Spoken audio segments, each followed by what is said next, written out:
Born in Kiamafara village in Nyeri County, Betty Muthoni Gikonyo was commonly known as Gathoni Wadifada among her peers.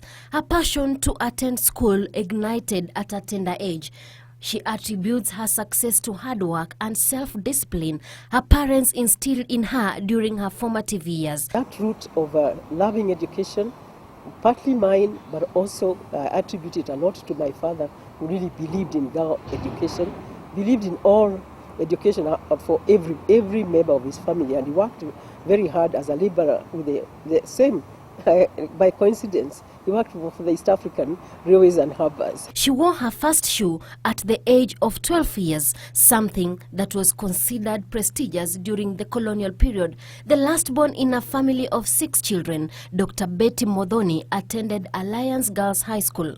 Having met her husband, Dr Gikonyo, at the University of Nairobi while undertaking a bachelor's degree in medicine and surgery, Betty did not allow the whims of romance to derail her attention from her core goal, which was to excel in academics.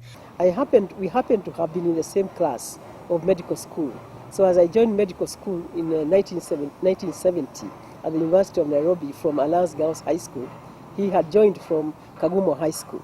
So we were studying side by side, and whatever happened, there was some attraction, and that attraction finally led to our getting engaged and getting married, and having children. They later met again abroad, a period during which the dream of Karen Hospital was born. The thought or the dream of putting up a hospital was born when we were studying in the United States of America.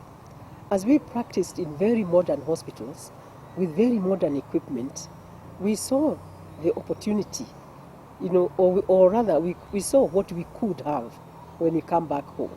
We saw what was possible, and we said, why can't we also have a hospital with this kind of equipment, with this level of high advanced medical treatment, with bringing together the many doctors that we knew who are all specializing in the areas of cardiology, in surgery, in obstetrics, in all manner of specialization. Could we to come together and come up with a modern hospital? It was an uphill task, as getting financials for the project became difficult. So finally, after 10 years, I would say 10 years of being ridiculed and, I would say being made to feel as if your decision was a wrong decision, finally we started getting some, very lukewarm responses, from some banks. We can fund you only if you do this, if you produce this. Well, the long and short of it is finally Kenya Commercial Bank came on board. The world-class facility was established in 2006 and so far has 5 satellite centers across Kenya, including the Karen Hospital School of Nursing. But the mentorship is not just limited to those in medical field. Her passion to see girls excel in science and mathematics subjects drove her to begin a nationwide tour of select high schools, during which she encourages the students to press on. The field is often not balanced gender-wise, with fewer women enrolling as the subjects are often perceived as hard to tackle. She recounts her journey to success in her autobiography.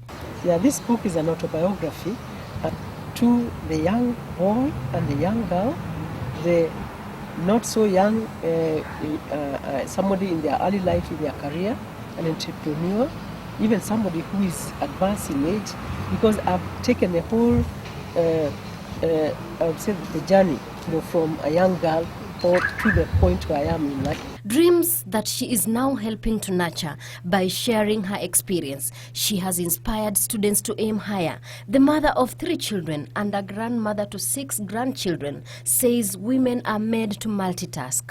I would say that God has been very generous to women. He has given us the ability, and the tools to multitask. We can do very many things, simultaneously. That's why a mother will be breastfeeding and her baby is on her back and there's a pot of fire in front of her and there's a toddler you are trying to chase and there's a husband asking for socks. All in one mouthful. So all that the advice I can give is go for it. you can do it. You can actually be able to juggle these responsibilities as long as you give priority to the areas that need priority at the right time. Dr. Betty Gikonyo attained a bachelor's degree in medicine and surgery in 1975 and thereafter a master's degree in pediatrics in 1981. She later proceeded to the University of Minnesota in United States of America, where she specialized in pediatric cardiology in 1985. Dr. Gikonyo is a recipient of 2 presidential awards and serves as the Vice Chair of University of Nairobi Council. She is also the co-founder of Heart to Heart Foundation, which funds creative services to children with heart ailments. And what is the secret behind her youthful skin? A grandmother of 6 and I'm still counting. I can swim when I get to warm weather, not this one of Nairobi, and I also walk. And therefore I can only give credit to my mother, who was also looking very young even when she was, quite advanced in age. But there's also I think if you are busy and you're, fully occupied, and fully engaged with what you do, and you love what you do, I think that is, to me, is a very good recipe, for staying and active and productive, over many years. But let me not dilute the fact that you must eat right. You need to eat, balanced diet, and also be careful about making sure you have a lot of vegetables in your diet, a little starch and some protein.